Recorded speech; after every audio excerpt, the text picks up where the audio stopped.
Imagine, if you will, a world quite unlike our own. It is a world of profound silence, broken only by the howl of an icy wind and the distant crack of shifting ice. The air is crisp, thin, and bitingly cold. The sun hangs low in the sky, its light glinting off endless expanses of white that stretch to the horizon. This is not some distant, alien planet. This is our Earth, held in the grip of a great and powerful winter, the Ice Age. It is a time of immense challenge and extraordinary adaptation. A chapter that shaped the very ground beneath our feet and the life that walks upon it. Our journey today takes us back in time, not just hundreds, but thousands upon thousands of years. We will venture into a past where colossal sheets of ice, kilometers thick, covered vast portions of our continents. We will walk, in our imaginations, across frozen tundras where strange and magnificent beasts roamed. This was a time when humanity was in its infancy, a small but fiercely resilient species making its way in a world dominated by ice. It is a story of survival, of change, and of the incredible power of nature to transform a planet. This ancient world may seem remote, almost mythical, but its secrets are not lost forever. They are locked away in the frozen soil, carved into the mountainsides, and preserved in the fossilized bones of the incredible creatures that lived here. Scientists, like patient detectives, have pieced together the clues, revealing a vivid picture of this frozen epic. So let us begin. Let us step out of our familiar, warm world and into the stark, beautiful, and demanding reality of the Ice Age. What precisely was this Ice Age? The name itself conjures images of a planet perpetually frozen, a solid ball of ice hurtling through space. The reality, however, is a little more complex and far more interesting. An ice age is not one single, unbroken period of cold. It is a long stretch of Earth's history, lasting millions of years, with an overall lower global temperature. Within this long ice age, there are cycles of colder periods known as glacials, and warmer periods called interglacials. We are living in an interglacial right now, a warm spell in a much longer ice age. Subtle cyclical changes in Earth's orbit, Milankovitch cycles, act as the primary pacemaker. They change how much solar radiation reaches the poles, tipping the climate into or out of deep freezes over immense timescales. Winter snows at high latitudes and altitudes stopped melting fully in summer. Year after year, century after century, the snow accumulated, compressing under its own immense weight. Over millennia, this built continent-spanning ice sheets and vast mountain glaciers. The planet effectively donned a thick, icy coat, locking away huge amounts of water. The world of the woolly mammoth, the saber-toothed cat, was the world of the last glacial maximum. It was a time when Earth's thermostat was turned down low, setting the stage for dramatic geological and biological changes. It was a colder, drier, and vastly different world, one that demanded new survival strategies from all life. The defining feature of the Ice Age was, of course, the ice itself. But this was not merely a static blanket of white. It was a dynamic and incredibly powerful force of nature.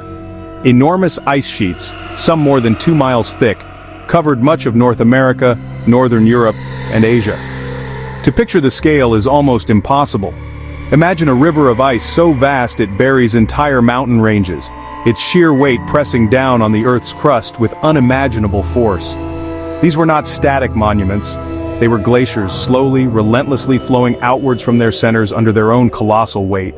As these immense glaciers moved, they became the world's greatest sculptors. They acted like colossal bulldozers and sandpaper all at once. They plucked giant boulders from mountainsides, carrying them for hundreds of miles before dropping them in completely different landscapes. They scraped and scoured the bedrock, carving deep U-shaped valleys where V-shaped river valleys had once been. The Great Lakes of North America, the fjords of Norway, and the lochs of Scotland are all magnificent scars left behind by the passing of the ice. With so much of the Earth's water locked up in these frozen reservoirs, global sea levels plummeted. At the peak of the last glacial period, the sea level was as much as 120 meters lower than it is today. Life on the fringes of the ice was a constant battle against the cold. The landscape here was a treeless, windswept plain known as a mammoth steppe or polar desert. The ground beneath was often permafrost, a layer of permanently frozen soil which prevented deep-rooted trees from growing but allowed hardy grasses, herbs, and shrubs to thrive during the short, cool summers. In such a harsh and unforgiving world, how did life not only survive but in many cases, thrive? The answer lies in the remarkable power of adaptation. Plants, the foundation of any ecosystem, had to evolve to cope with the short growing seasons, low temperatures, and dry conditions. The great forests we know today retreated to warmer refuges in the south. In their place, the mammoth steppe was dominated by a carpet of hardy, nutrient-rich grasses, sedges and herbs like sagebrush and willow.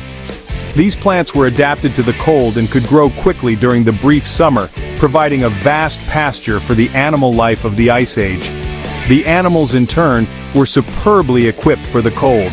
Many of the most iconic Ice Age creatures, like the woolly mammoth and the woolly rhinoceros, developed thick, shaggy coats of fur that provided excellent insulation. Beneath their skin, they had thick layers of fat for extra warmth and energy storage.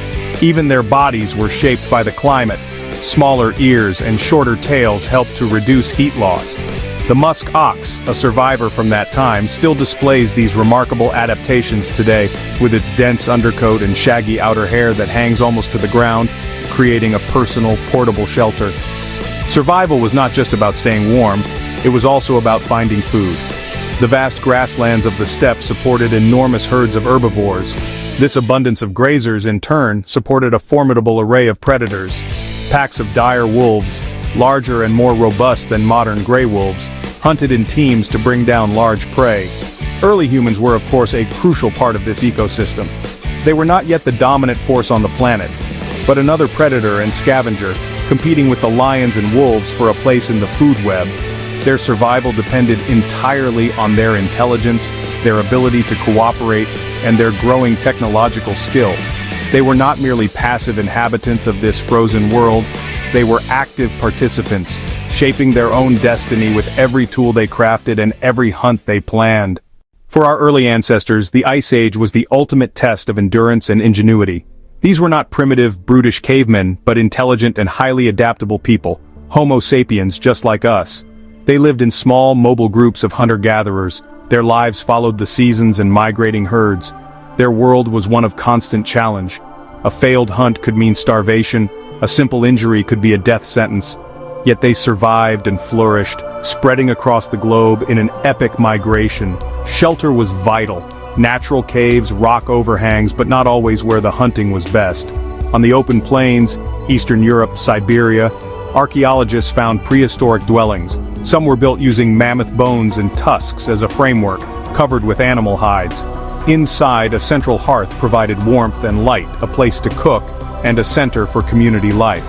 The key to their success was their technology. Tools from stone, tools from bone, tools from antler, tools from ivory.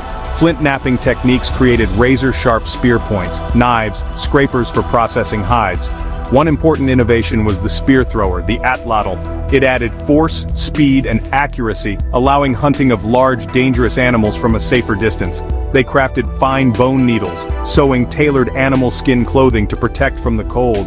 Beyond mere survival, they had a rich and complex inner world. Deep within caves, Lascaux, France, Altamira, Spain, they painted the animals that dominated their world. Horses, bison, mammoths, lions. These were not simple doodles, they are works of great skill and beauty, often found in the deepest, most inaccessible parts of caves. Were they hunting magic? Records of past hunts? Part of spiritual ceremonies? We may never know for certain, but these images give us a powerful glimpse into the minds of our Ice Age ancestors. The Ice Age is perhaps most famous for the extraordinary animals that inhabited it, a menagerie of giants known as the megafauna. These were creatures of immense size, far larger than most terrestrial animals alive today. The most iconic of these is surely the woolly mammoth. A relative of the modern elephant, it was perfectly adapted to the cold, covered in a thick coat of shaggy hair with a fine, dense undercoat for insulation. Its long, curved tusks were not just for defense. They were likely used as tools, perhaps to sweep away snow to find vegetation or to break through ice to get to water. Alongside the mammoth roamed another woolly giant, the woolly rhinoceros. Stocky and powerful, it too had a thick, hairy coat and a massive horn on its snout, flattened into a blade-like shape, possibly for clearing snow. But not all the giants were herbivores. The saber-toothed cat, Smilodon fatalis, was a formidable predator. It was not a fast runner like a cheetah, but a powerful ambush hunter about the size of a modern lion but far more robustly built. Its famous canine teeth could be up to 18 centimeters long, yet were surprisingly fragile and used for a very specific, powerful bite to the soft throat of its prey. North America had its own unique cast of characters. Giant ground sloths, some as large as elephants, peacefully browsing on trees. Short-faced bears, taller and more powerful than any bear alive today, with long legs that made them surprisingly fast. Ancient horses and ancient camels roaming the plains. Both horses and camels actually originated in North America before migrating elsewhere and eventually disappearing from their ancestral home at the end of the Ice Age. Why did so many of these magnificent creatures disappear? The question of what caused the late Pleistocene extinction event is one of the great scientific debates. Two main factors are likely responsible: climate change and human pressure. As the Ice Age ended and the world warmed rapidly, the vast mammoth steppe ecosystem collapsed, replaced by forests and wetlands. This dramatic change in habitat would have put immense pressure on the large grazers. At the same time, humans were becoming increasingly sophisticated and efficient hunters, potentially delivering the final blow to animal populations already struggling to adapt. For all that we have learned about the Ice Age, it remains a period shrouded in mystery, holding secrets that continue to challenge and surprise us. One of the most fascinating discoveries in recent years comes from the thawing permafrost of Siberia. As the frozen ground warms, it is revealing the incredibly well-preserved remains of Ice Age animals. Scientists have found not just bones but entire mummified carcasses, woolly mammoths, woolly rhinos, cave lion cubs, complete with skin, fur, and internal organs.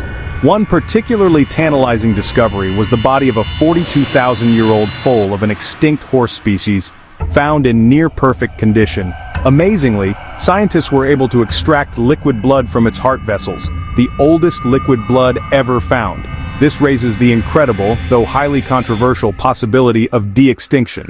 Could we one day use the DNA preserved in these frozen remains to bring a woolly mammoth, an ancient horse, back to life? The scientific and ethical challenges are immense, but the very fact that we can contemplate such a question shows how much these discoveries are changing our perspective on the past. Another great mystery involves our own human family tree. The Ice Age was a time when our species, Homo sapiens, was not alone on the planet. We shared the world with other human species, including the Neanderthals in Europe and Western Asia. Recent genetic analysis of ancient bones has revealed a stunning fact. Most modern humans with ancestry outside of Africa carry a small percentage of Neanderthal DNA in their genomes. The analysis of a single finger bone found in a Siberian cave revealed an entirely new group of ancient humans, now known as the Denisovans. The Ice Age was not just a world of strange beasts, but a world of diverse human populations, a lost world of ancient relatives whose stories are only now beginning to be told from the faintest traces they left behind. Just as the planet had slowly descended into the cold, it began to emerge from it in a period of dramatic and rapid warming. Beginning around 20,000 years ago, the great ice sheets that had held the northern hemisphere in their grip began to melt. This was not a gentle, gradual process. At times, the melting was catastrophically fast. As the ice dams that held back enormous glacial lakes collapsed, they unleashed unimaginable floods that reshaped entire landscapes in a matter of days. The channeled scablands in Washington state, a bizarre and barren landscape of dry canyons and waterfalls, is a stark reminder of the sheer power of these mega-floods. The meltwater from the glaciers poured back into the oceans, causing a dramatic rise in sea levels. Over several thousand years, the oceans rose by that 120 meters that they had previously lost.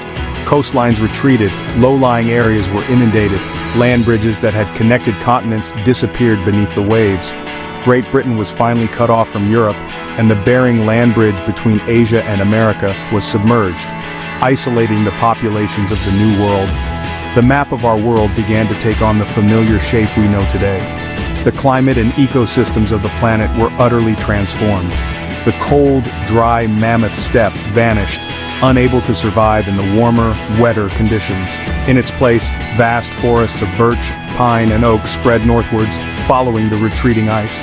The animal life had to adapt or perish. The great herds of mammoths, woolly rhinos, and ancient bison found their vast, open pasture land shrinking, replaced by dense woodlands. This rapid environmental change, combined with the pressure from increasingly effective human hunters, proved too much for many of the megafauna, leading to their extinction. For humanity, this period of change, known as the Mesolithic or Middle Stone Age, brought both challenges and opportunities.